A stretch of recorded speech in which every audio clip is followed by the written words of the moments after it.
Suara, apakah suara saya terdengar? Halo? Halo?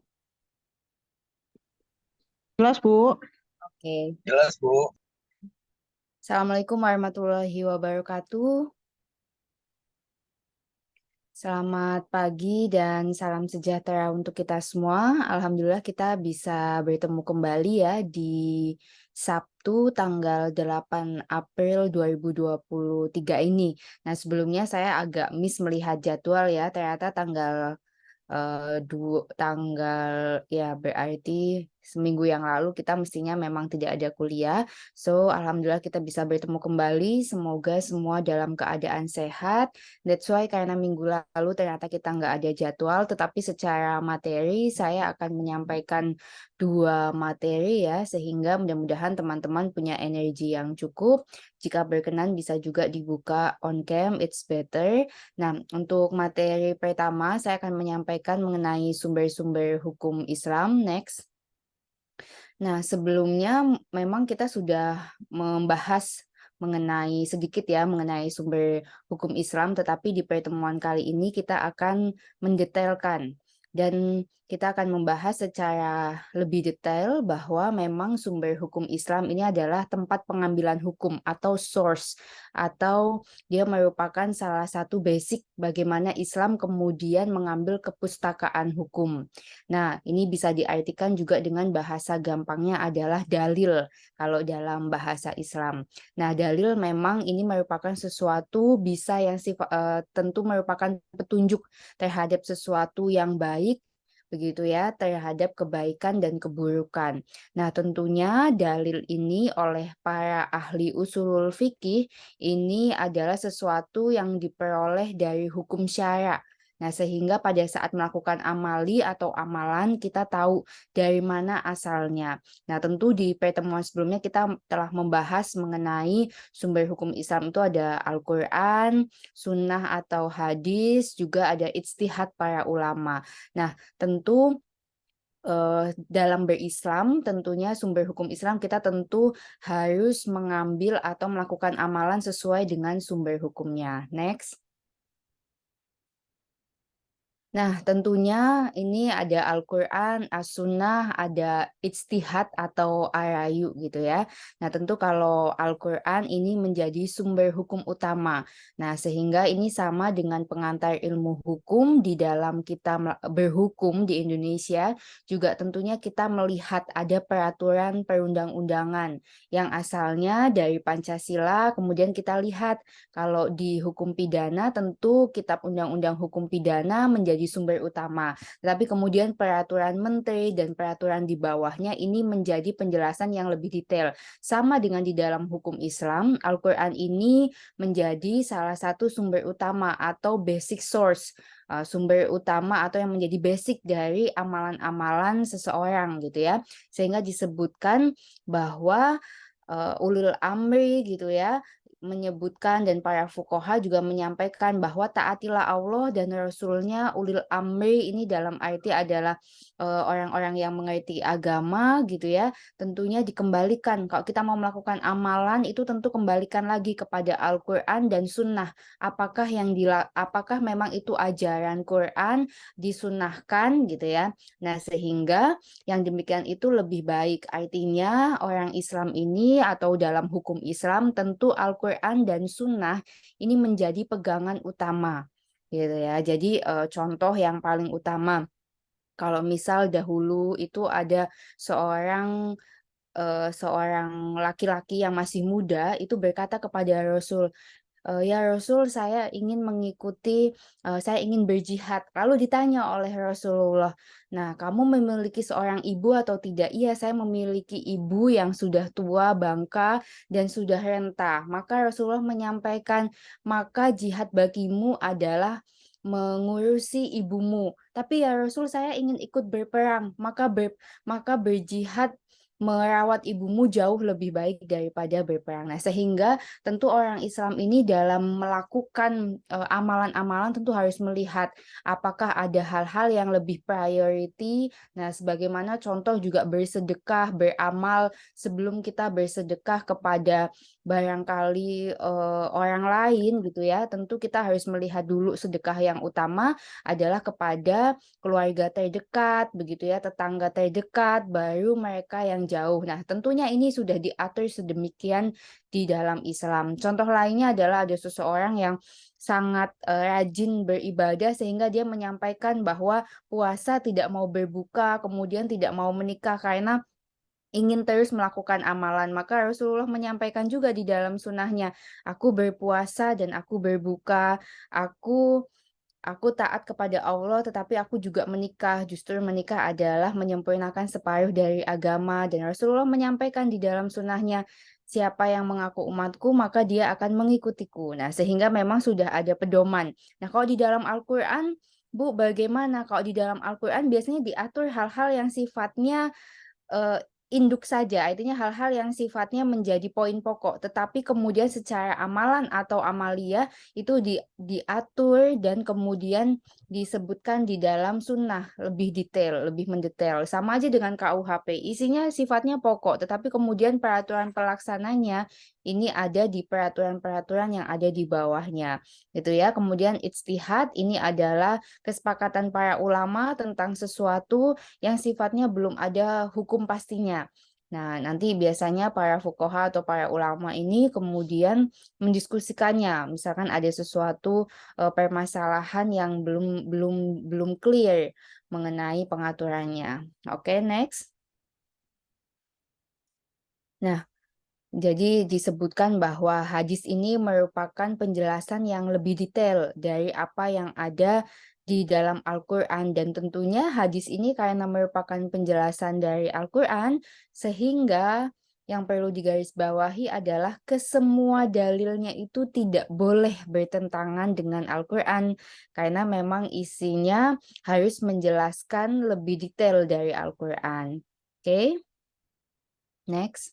Nah, ini Al-Quran ini kita tahu bahwa Al-Quran ini terdiri dari 6.666 ayat, 114 surah, dan memang cukup lama gitu ya, Malaikat Jibril memberikannya kepada Muhammad sebagai Rasul kita, ini selama 22 tahun, 2 bulan, dan 22 hari. Kenapa kok lama, Bu? Karena memang Al-Quran ini juga menceritakan mengenai historical, baik penciptaan manusia, baik kemudian sejarah-sejarah para nabi yang kemudian dijadikan pedoman bagi kehidupan umat manusia. Karena memang Al-Quran ini merupakan penyempurna dari seluruh kitab-kitab yang ada sebelumnya. Ada Taurat, Injil, dan seterusnya. Kita meyakini di dalam hukum Islam bahwa memang ini merupakan penyempurna. Sehingga memang waktunya 22 tahun, 2 bulan, dan 20 hari. Nah, Al-Quran ini juga senantiasa eksis dan terpelihara pada kalbu Muhammad yang kemudian disempurnakan dengan segala halnya sampai dengan waktu 22 tahun, 2 bulan, 22 hari ini, sehingga Al-Quran ini terpelihara dalam mushaf gitu ya. Artinya sudah tertulis menjadi pedoman hidup bagi umat muslim gitu ya. Juga nanti di dalam hukum Islam ini kita tidak akan membahas detail mengenai apa isinya, tetapi apa-apa saja yang kemudian related untuk dipelajari sebagai mahasiswa fakultas hukum gitu ya, karena memang berada di negara yang majority adalah umat Islam. Jadi tentu nanti kalau teman-teman, saya selalu mengatakannya di kelas berkali-kali bahwa kalau nanti teman-teman kemudian menjadi apapun itu mengerti bahwa memang hukum Islam ini menjadi pilihan hukum di antara hukum-hukum yang lain, tentunya menjadi salah satu hukum positif juga yang ada di Indonesia. Next. Nah, ini kita memahami atau di dalam hukum Islam, ini Yusuf Qaradawi ini membumikan syariat Islam dan menyampaikan bahwa Al-Quran ini adalah sebagai mukjizat atau kebenaran ya. Nah, tentunya di dalam kitab agama lain juga tentu, agama lain juga menganggap bahwa kitabnya apakah itu Alkitab dan, Taurat dan seterusnya tentu menjadi mukjizat atau bukti kebenaran adanya Tuhan, gitu ya. Kemudian, sifatnya Al-Qur'an ini adalah kekal dan tetap terpelihara.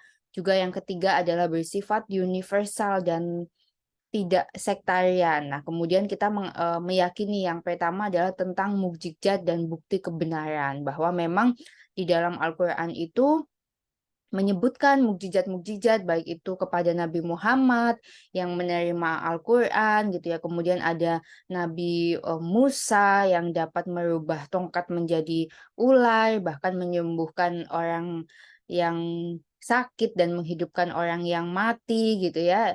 Ini adalah mukjizat yang dimiliki oleh Nabi Isa gitu ya. Jadi kita meyakini bahwa memang Al-Qur'an ini sebagai mukjizat dan bukti kebenaran. Next.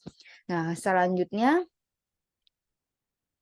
bahwa kekal dan terpelihara ini Al-Qur'an ini sifatnya kekal gitu ya, bahwa Al-Qur'an ini tidak usang dimakan zaman. Artinya Al-Qur'an ini mampu menjawab seluruh tantangan kehidupan. Contoh dalam Al-Qur'an telah disebutkan bahwa, terkait dengan menutup aurat misalkan begitu ya. Nah ini, menutup aurat juga tidak hanya bagi perempuan tetapi juga bagi laki-laki.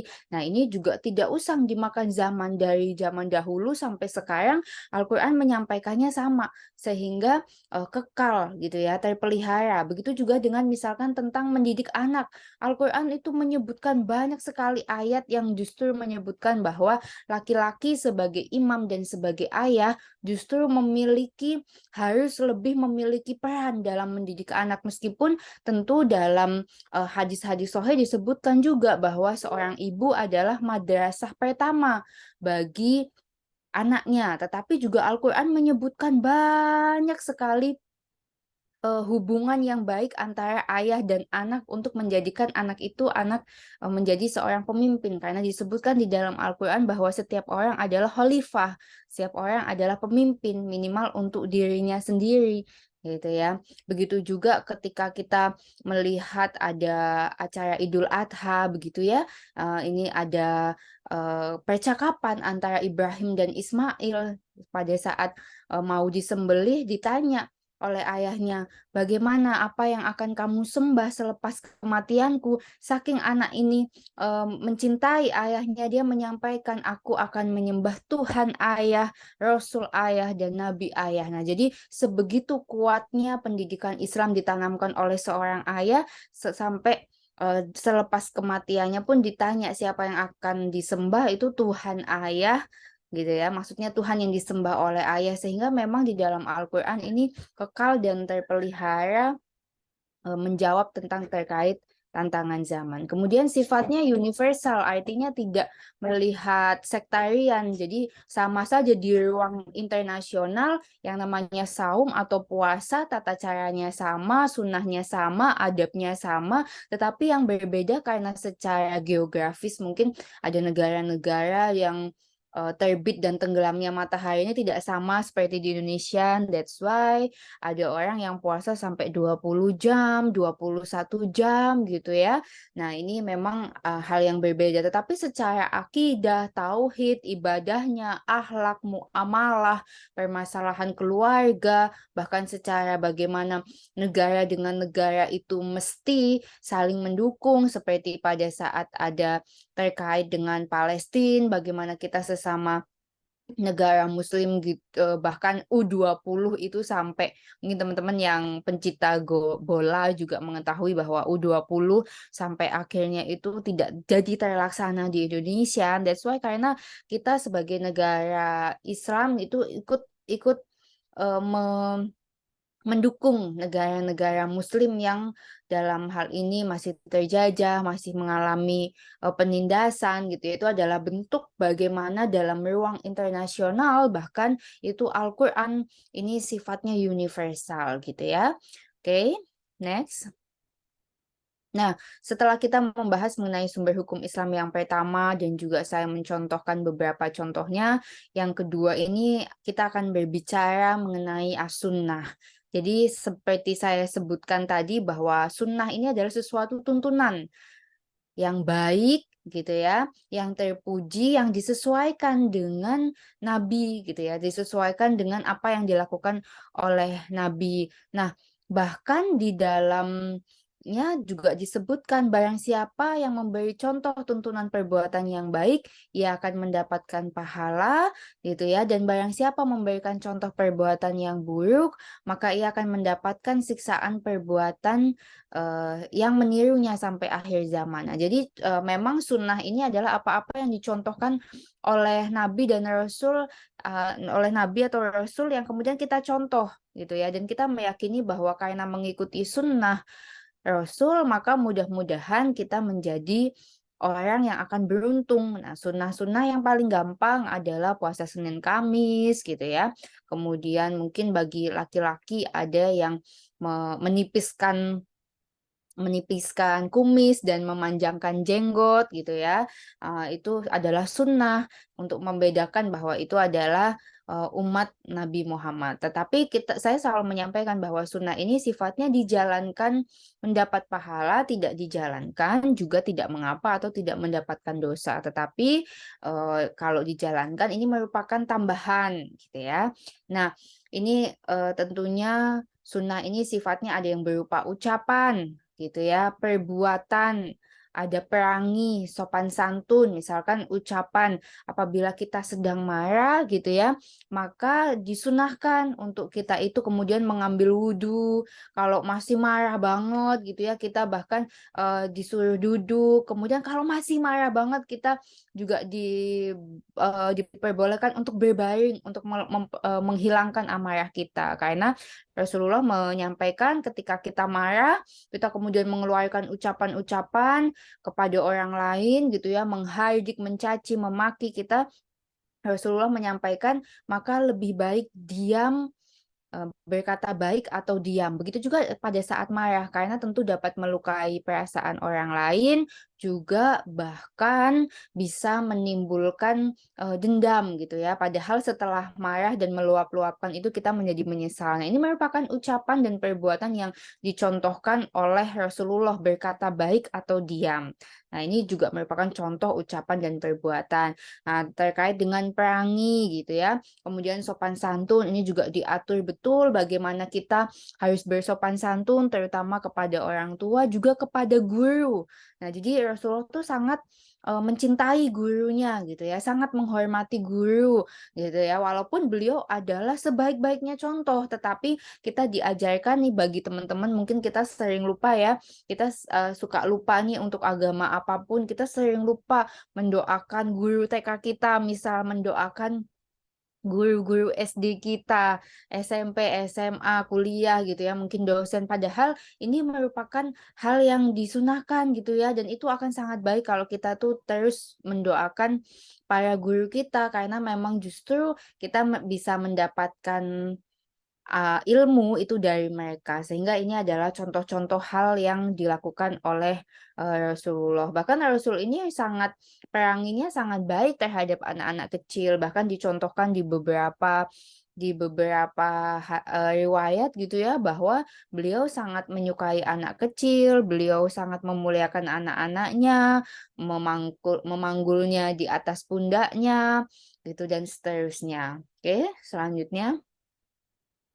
Nah, ini hadis ini ada 3 macam sifatnya, ada hadis qauli atau sunnah dalam bentuk ucapan, tadi sudah saya contohkan, juga ada dalam bentuk perbuatan namanya hadis fi'li, dan ada yang sifatnya hadis takriri. Ini adalah segala perbuatan yang dilakukan oleh sahabat-sahabat, Nabi gitu ya, yang diketahui segala perbuatan sahabat yang diketahui oleh Nabi Muhammad. Contohnya, jadi ini sedikit mengulang, jadi ada sahabat Nabi, atau sahabat Rasul yang bernama Umar bin Khattab.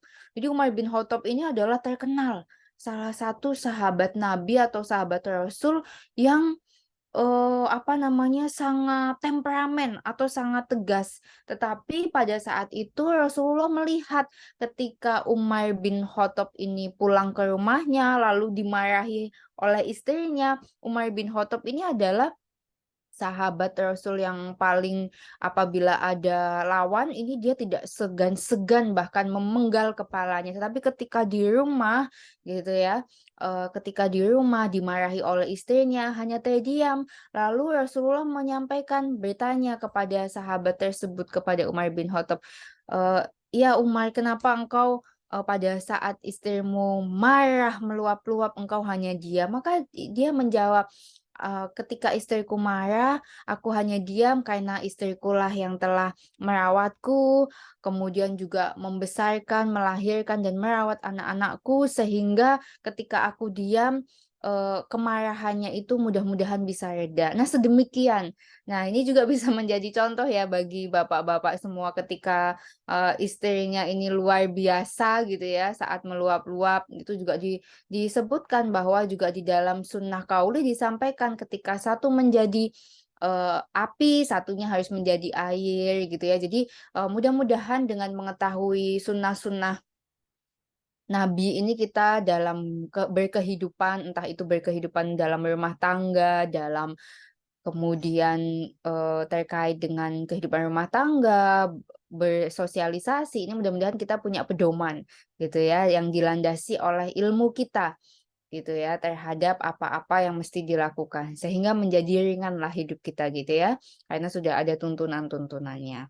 Oke, selanjutnya, tapi bukan berarti yang ibu-ibu boleh marah-marah terus gitu ya.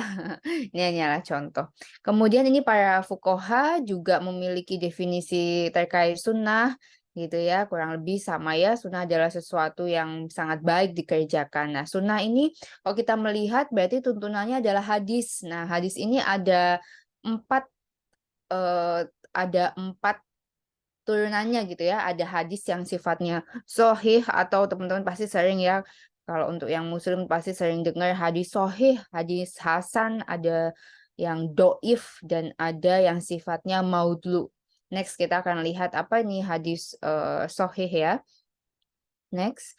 Nah, tentu kalau hadis sahih ini adalah hadis yang diriwayatkan oleh orang yang adil atau baik, kemudian kuat hafalannya, sempurna ketelitiannya, sanadnya bersambung gitu ya. Contoh hadis sahih sekali ini terkait dengan sholat tahajud gitu ya. Sholat tahajud adalah sholat di sepertiga malam yang paling akhir gitu, which is jam 2 jam 3 sampai setengah 4 atau jam 4 nanti tinggal dilihat waktunya, waktu subuhnya, kemudian nanti teman-teman juga sekarang very easier bisa punya Muslim Pro, bisa buka Google and anything else tentang, sholat tahajud yang paling tepat di waktu-waktu tertentu. Karena memang kalau kita lihat kan secara geografis, sholat itu waktunya juga bisa maju, bisa mundur, kadang zuhur itu bisa jam 12 lebih, kadang jam 12 kurang udah zuhur gitu. Jadi, nah ini adalah hadis sahih mengenai sholat di sepertiga malam yang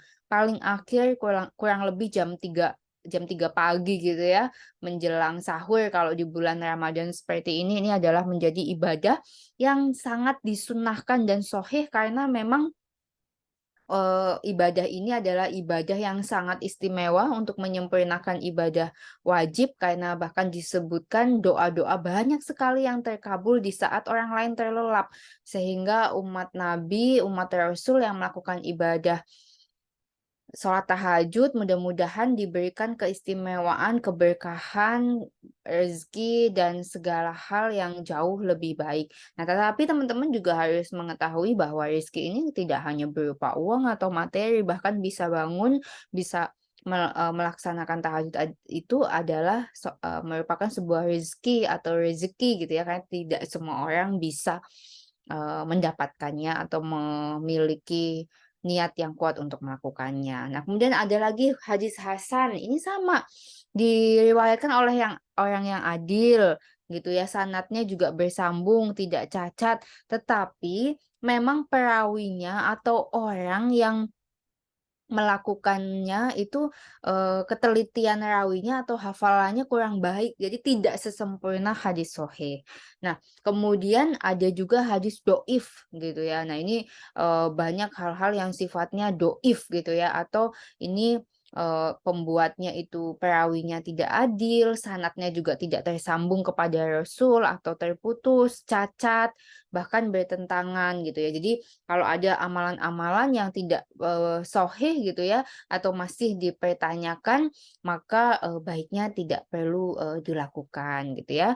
Oke, selanjutnya, bahkan ada hadis yang sifatnya maudhu gitu ya, atau ini memang, disebutkan bahwa dibuat oleh atau dikarang oleh sendiri misalkan, apa ya, oh makan pada saat buka puasa kalau makan makanan ini, tapi bukan kurma gitu ya, misalkan apa gitu, ini akan mendapatkan, pahala karena merupakan sunnah. Nah, itu kadang-kadang mengarang sendiri gitu ya.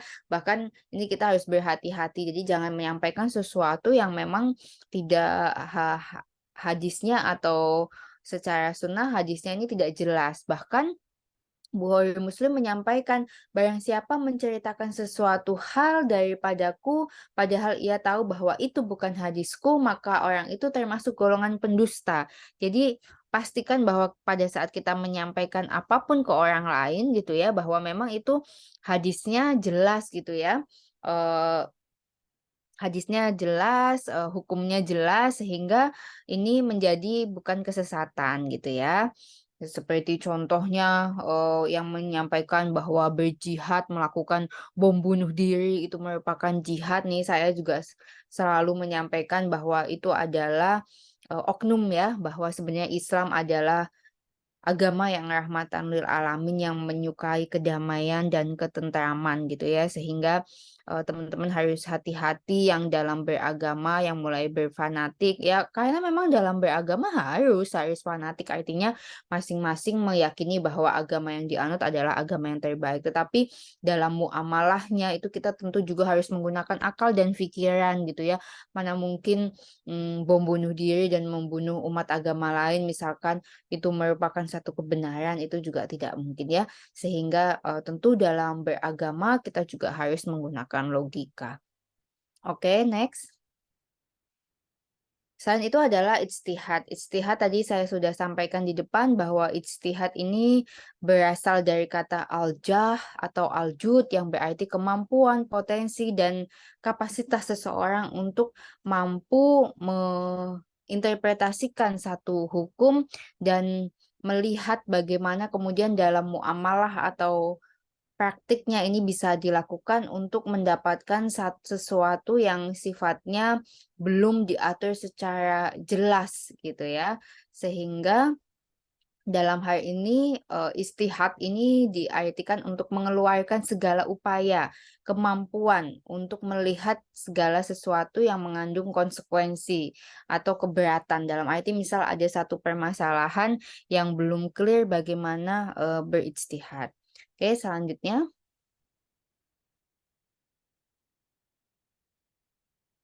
Nah, tentu, secara garis besar ini ijtihad ini merupakan sesuatu yang sifatnya untuk melihat kebenaran, kemudian mengetahui secara baik dan lebih mendetail mengenai isi Al-Quran yang juga sudah disebutkan tadi di dalam sunnah, kemudian juga melihat ijtima para ulama sebelumnya, melihat usul fikihnya bagaimana, melihat maksud dan rahasia saranya bagaimana gitu ya. Nah, tentunya dalam berijtihad kita juga harus melihat yang berijtihad ini adalah mereka atau fuqaha, orang-orang yang mengerti ajaran agama Islam yang sifatnya adil, jujur gitu ya, dan berniat suci. Misalkan contoh di dalam suatu negara, kita meyakini bahwa pemerintah kita adalah mereka pemimpin yang sudah kita pilih. Sehingga contoh dalam kita berpuasa, kita meyakini ketika pemerintah ini,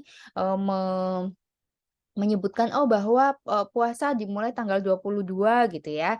Nah, kita meyakini bahwa pemerintah ini melalui para fuqahanya telah melihat bagaimana terkait dengan terbit dan tenggelamnya matahari, sudah melihat hilal seperti apa. Nah, ini kita meyakini bahwa itu adalah ijtihad para ulama yang kemudian disampaikan melalui pemerintah gitu ya. Oke, selanjutnya.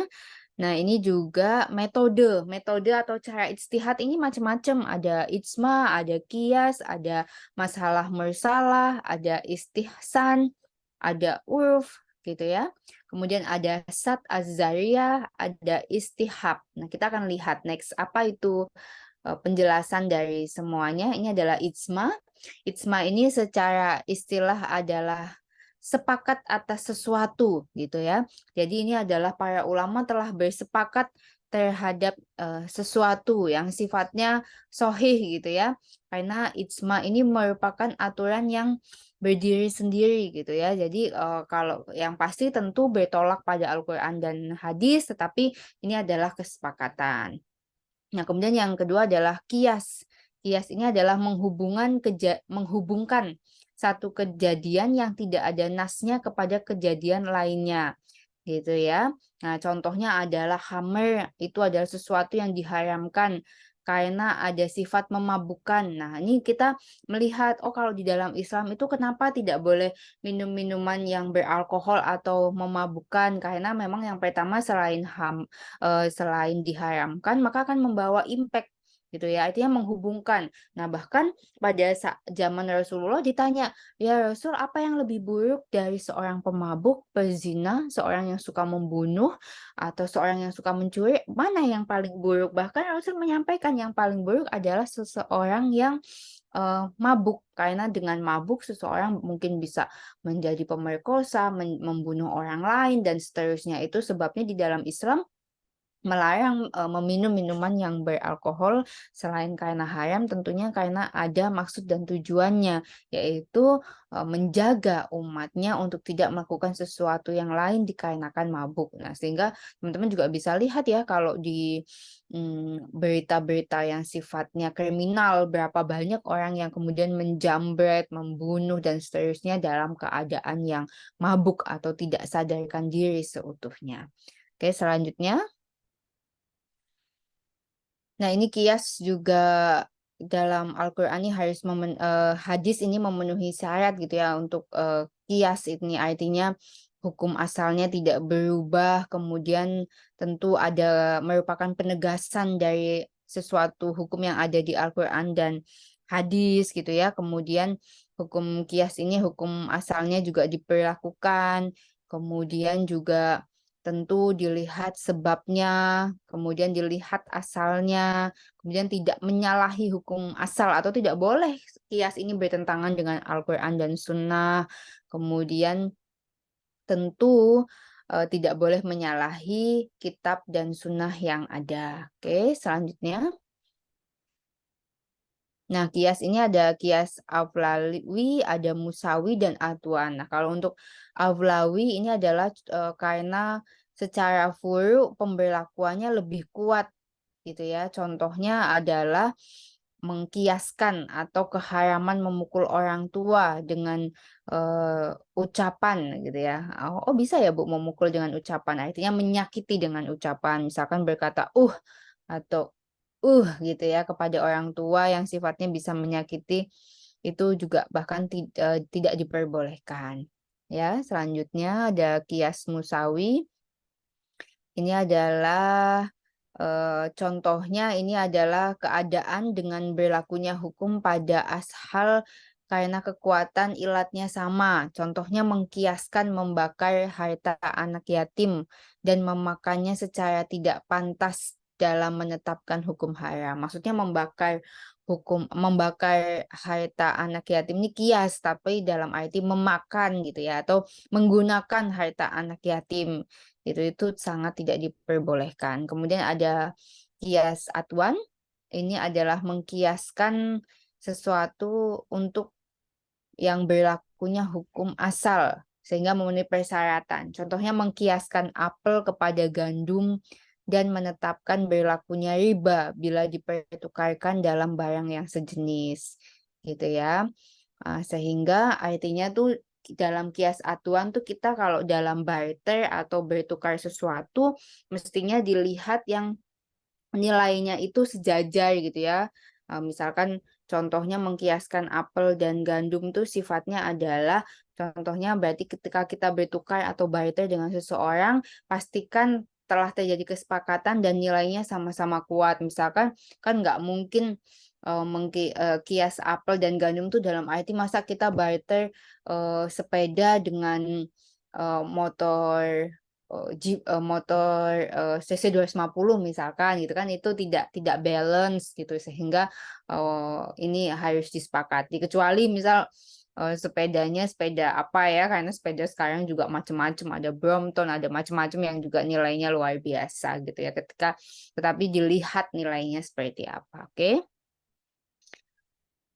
Kemudian ada masalah mursalah, ini adalah sesuatu yang sifatnya menetapkan hukum untuk kemaslahatan umat. Contohnya memungut pajak gitu ya. Kita tahu bahwa pajak kita ini 80% kehidupan di Indonesia itu dibiayai oleh pajak gitu ya. Makanya pajak ini bagi teman-teman yang sudah bekerja gitu ya, pasti penghasilannya PPh-nya dipotong pajak gitu ya. Atau bahkan yang dalam hal ini adalah pengusaha, bayar pajak harus banyak ya, it's okay karena memang itu untuk kepentingan umat. Nah, sehingga kalau sekarang kita sering lihat ya di berita-berita bahwa Dirjen Pajak ini sedang bermasalah sekali ya terkait dengan, mungkin teman-teman tahu tentang Rafael Alun dan seterusnya dan seterusnya. Tapi ya kita tetap menjalankanlah kewajiban bahwa pajak ya tetap harus kita bayar satu dan seterusnya. Sebagai contoh bagaimana bobroknya Dirjen Pajak ya tentu mengurangi kepercayaan kita kepada pemerintah, iya, tetapi tetap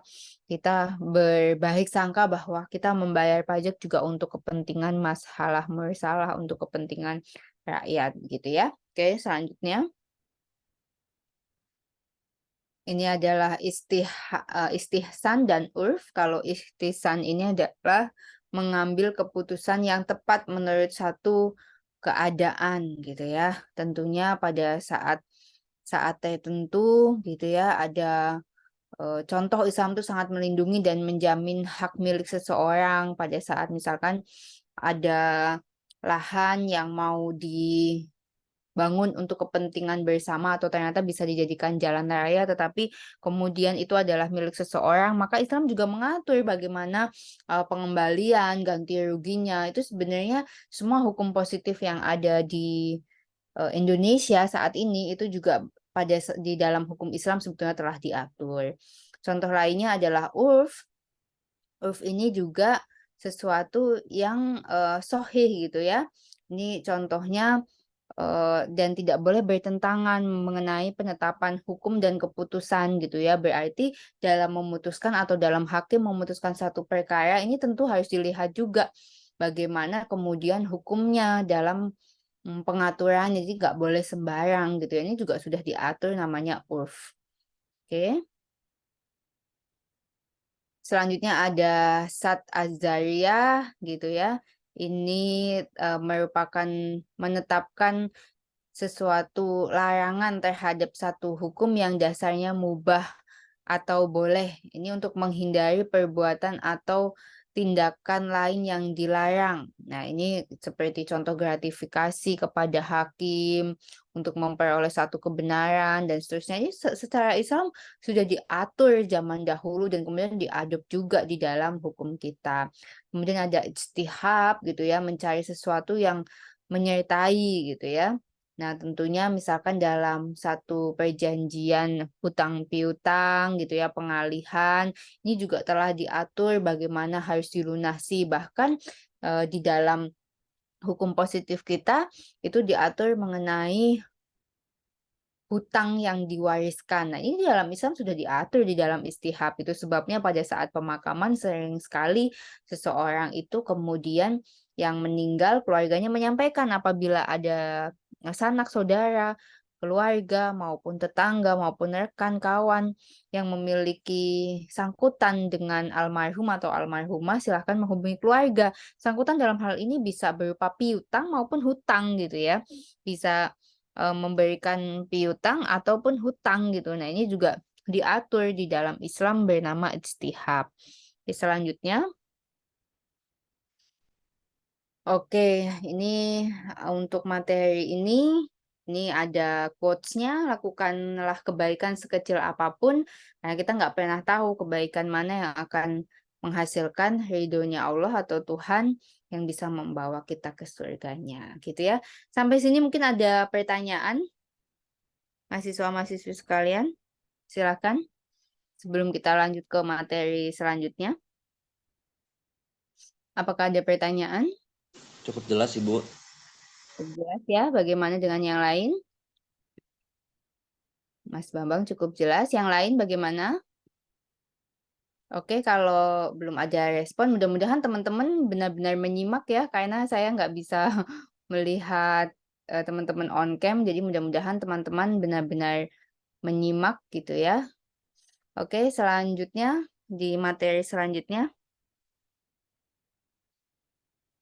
Oke, materi selanjutnya ini kita padat ya, karena kita 2 kali materi, ini adalah asas-asas hukum Islam. Oke. Nah, asas hukum Islam ini asas gitu ya. Tentu teman-teman udah belajar di pengantar ilmu hukum, asasnya adalah dasar, basis atau basic atau fondasi gitu ya. Jadi kalau rumah ini fondasinya yang kuat, maka ketika fondasinya kuat, ketika rumah itu mungkin ada kalau seperti rumah di Jepang gitu ya, mereka udah bikin konturnya supaya tahan gempa karena memang misalkan negara ini negara yang memiliki kontur geografis yang mudah gempa, maka dibuat sesuatu itu fondasinya disesuaikan. Nah, sama dengan berhukum, asas hukum Islam ini merupakan dasar, basis atau fondasi dalam penegakan dan pelaksanaan hukum. Nah, tentunya asas hukum Islam ini ada kurang lebih which is kalau belajar hukum Islam, belajar hukum positif tentu kurang lebih memiliki kesamaan ya bahwa ada asas keadilan, kepastian hukum, kemanfaatan, ada tauhid gitu ya atau mengesahkan Tuhan dan ada asas kemerdekaan dan kebebasan. Kenapa Bu dalam berhukum bahkan kita dalam berhukum Islam bahkan ada kemerdekaan dan kebebasan. Nanti kita akan bahas. Oke. Nah, asas keadilan ini tentunya Islam ini menyamaratakan ya, bahwa semua manusia itu derajatnya sama di mata Allah gitu ya. Itu tergantung pada amalannya, jadi tidak melihat kaya, miskin, rupanya bagus atau tidak bagus, itu sama semuanya di dalam Islam, kecuali yang membedakan adalah amalannya gitu ya. Nah, kemudian selanjutnya Nah, asas kepastian hukum. Islam itu telah mengatur hukum dalam melakukan satu amalan atau perbuatan gitu ya, bahwa barang siapa yang berbuat sesuai dengan hidayah Allah, maka sesungguhnya ia berbuat keselamatan untuk dirinya sendiri. Jadi kalau kita baik gitu ya, sudah pasti kepastian hukum itu ada, bahwa hukum itu diciptakan untuk kebaikan manusia. Sehingga kalau kita berbuat baik, maka kita berbuat baik untuk diri kita sendiri. Kalau kita berbuat jahat, maka kita akan berbuat jahat untuk diri kita sendiri. Misalkan, kenapa di dalam Islam itu dilarang misalkan mencuri gitu ya? Karena memang kalau kita berbuat baik, kalau kita tidak mencuri, maka ya kita yang akan merasakan impact-nya bahwa hidup kita menjadi tenang, menjadi barokah. Tapi pada saat misal kita melakukan mencuri gitu ya, disampaikan di dalam kepastian hukumnya kalau kita berbuat buruk untuk diri kita sendiri, maka kita juga yang akan mendapatkan punishment atau mendapatkan hukumannya gitu ya. Nah, sehingga dalam ini juga sudah ada kepastian hukum mengenai larangan-larangan yang sifatnya jelas yang ada di dalam Al-Qur'an, apa saja yang dilarang, apa saja yang diperbolehkan ini jelas. Oke. Kemudian ada asas kemanfaatan. Nah, manfaatnya apa? Kalau kita berbuat baik, hal-hal yang tidak bersifat victim gitu ya, atau kita tidak berbuat sesuatu yang sifatnya merugikan orang lain, maka juga kita akan mendapatkan kemanfaatannya. Nah, kalau di dalam Islam sifatnya, kalau melakukan kebaikan maka akan mendapatkan pahala. Kalau melakukan keburukan mendapat dosa. Saya rasa ini sama di semuanya. Oke. Kemudian yang keempat adalah tauhid atau mengesahkan Tuhan gitu ya, bahwa tiada sesuatu pun yang sebanding dengan Dia. Jadi ketika kita melakukan satu kebaikan, kita meyakini bahwa itu adalah bukti keesaan Allah. Sehingga kenapa, tidak meminum alkohol, mengapa tidak membunuh, mengapa tidak mencuri, kita meyakini bahwa tidak ada sesuatu apapun yang kebahagiaan dunia apapun yang lebih baik daripada, kita menukarkan keimanan atau keesaan. Jadi ini adalah merupakan asas tauhid ini merupakan bukti bahwa kita sebagai manusia begitu mengesahkan Tuhan. Oke, kemudian asas kemerdekaan atau kebebasan, kemudian juga Islam juga mengatur bahwa, ada untukku agamaku dan untukmu agamamu. Sehingga di dalam Islam kita boleh, sangat dianjurkan untuk hidup berdampingan dengan mereka yang berbeda, agama dengan kita gitu ya. Bahkan misalkan, diatur misalkan bagaimana saya tetap harus, apa namanya, bahwa menghormati agama lain. Misalkan saya tetap menghormati, Mas Bambang misalkan yang berbeda agama dengan saya, itu diatur di dalam Al-Qur'an dan kemudian telah diatur dalam ayat bahwa tidak ada juga paksaan untuk memasuki agama Islam. Bahkan kita tidak diperbolehkan untuk memaksa orang lain beragama Islam, kemudian, fanatik dan tidak mau kemudian bersosialisasi dengan orang yang tidak Islam itu sama sekali tidak diajarkan di dalam Al-Qur'an. Justru kita diberikan kebebasan untuk hidup berdampingan. Meskipun memang dalam hal-hal tertentu ada batasan, tetapi kita sangat dibebaskan gitu ya. Kita harus membebaskan orang lain untuk menganut agamanya, melakukan ibadahnya gitu ya. Bahkan tidak diperkenankan memaksa orang lain gitu. Bahkan Allah sangat membenci kepada orang-orang yang melakukan tindakan itu. Sehingga saya sampaikan kalau ada orang yang berpendapat di YouTube-YouTube gitu ya, ketika di jalanan gitu, di street wall, so many people thinking and ask about how do you think about Islam? Islam is terrorism gitu ya. Saya kadang-kadang sedih juga padahal itu adalah segelintiran oknum yang merusak agama kita bahwa kita sangat mencintai hidup berdampingan dan kita menjadi agama yang rahmatan lil alamin, menjadi agama yang menyukai kedamaian, gitu ya dan hidup berdampingan. Oke. Oke, ini untuk materi kedua tidak terlalu banyak ya, merupakan penegasan saja.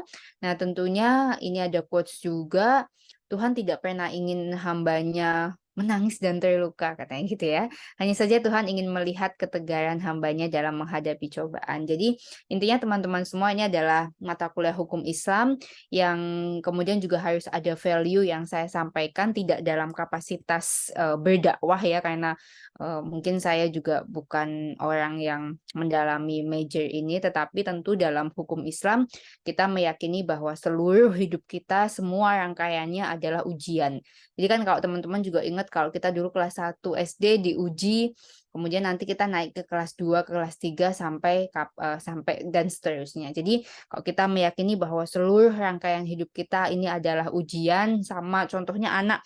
Oh, anak itu bisa jadi berkah atau bisa jadi ujian. Kalau anak itu baik, maka itu menjadi berkah, tetapi anak itu nggak baik menjadi ujian.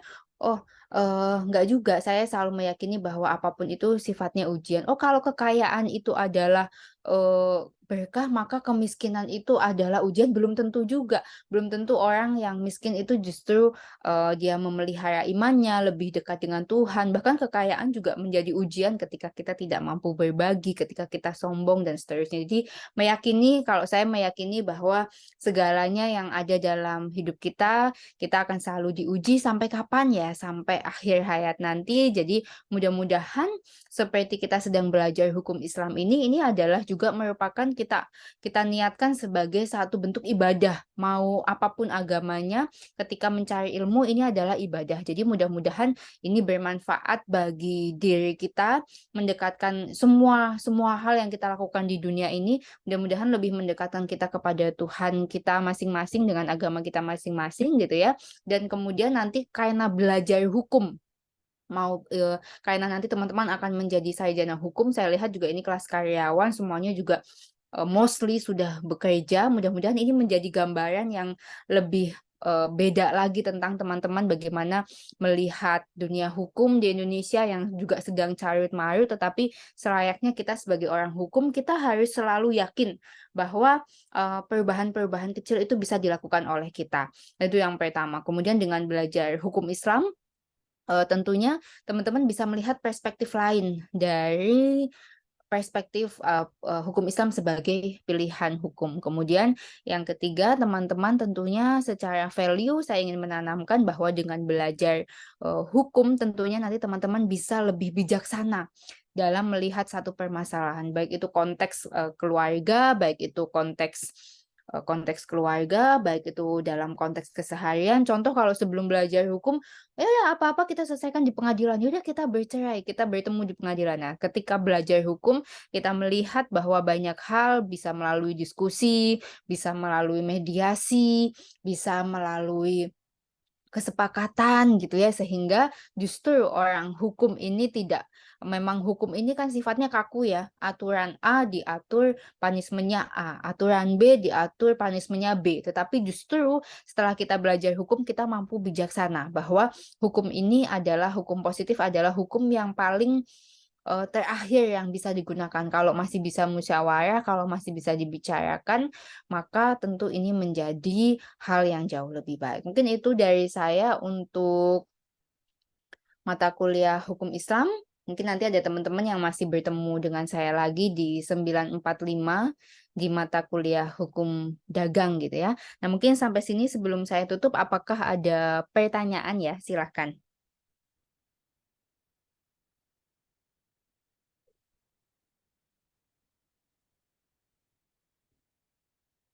Silahkan, barangkali ada yang mau ditanyakan atau didiskusikan. Cukup jelas, Ibu. Jelas ya? Jelas, Bu. Oke, siap. Kalau cukup jelas, please open kamera. We have to take the picture untuk ini ya, untuk evidence perkuliahan. Oke, Mas Holik bisa dibantu screen ya. Oke, 1, 2, 3. sudah? Sudah. Oke, terima kasih mahasiswa-mahasiswa sekalian. Kita bertemu lagi di mata kuliah Hukum Dagang tepat 945 akan kita mulai. Mohon maaf apabila ada kekurangan dan kesalahan dalam penyampaian. Kita bertemu lagi. Semoga semua dalam keadaan sehat dan tetap semangat untuk yang berpuasa. Mudah-mudahan apa yang kita lakukan ini semua bernilai ibadah. Saya tutup. Wassalamualaikum warahmatullahi wabarakatuh. Waalaikumsalam warahmatullahi wabarakatuh. Oke, fokus, oke.